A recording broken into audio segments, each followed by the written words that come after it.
Alright guys, so we are going to be going over Blitzball tutorials today. I want to show you the tutorials, and then I also want to add some other knowledge to them. So first tutorial we are going to go through is moving. So in Blitzball there are 5 players per team in the sphere pool, 5 for you, 5 for the opposing team. The overhead map shows all players' current positions and the direction each is facing. Here only one team is shown on the field. You will see the opposing team in red when you face them. The overhead map is the most critical thing to use. This is how I play Blitzball. I mostly only look at the overhead map. Tidus is carrying the ball now. You can see that because of his circle on his arrow on the overhead map. Now let's watch him move. So as he moves, you'll notice his HP decreases rapidly. That is not the actual HP decrease you will see in an actual game of Blitzball. That is abnormal, and only in the tutorial. So it may seem confusing at first, but it's actually quite simple. Such nice words. By default, player movement is set to auto, so everyone moves around the pool automatically. Use the overhead map to check the player's positions. The triangular frame inside the red circle is the opposing team's goal. Here it is, the goal. This goal is always on the left-hand side of the overhead map. And then try to keep track of our position in relation to the goal.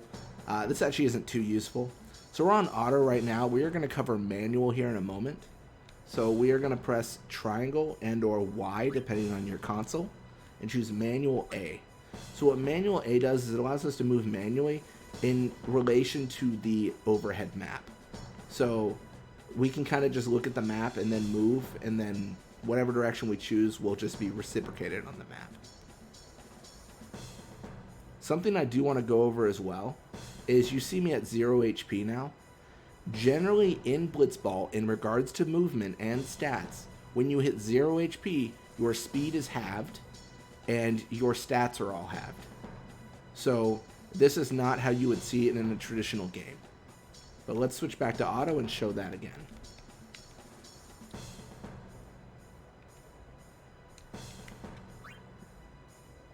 Now we're back on auto movement. And that prompt I had skipped before was a little bit of fluff. Generally the advice there was to only use manual when you're a veteran Blitzball player. I would suggest you always use manual, specifically manual A. So we can switch back to manual A.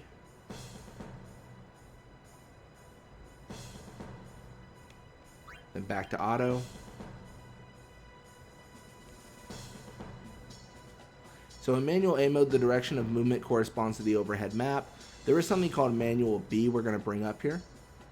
So yeah, left moves you left towards the opposing team's goal, and right moves you right towards your goal. And manual A corresponds to the map, the overhead map. And manual B corresponds to the camera angles. So when a camera angle changes, you have to adjust your position to keep it. And that's why manual A is better in my opinion. So yeah, in addition to manual A, there's also a mode called manual B. Stick with auto movement for now.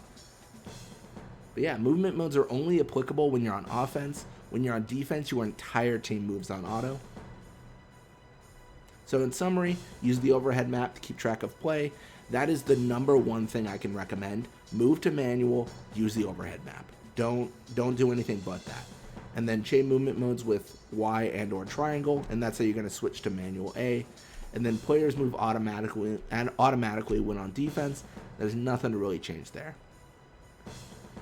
But yeah, thank you guys so much for watching. I hope you enjoyed it. And when you come back, we're going to be playing more Blitzball and or more tutorials. Till next time.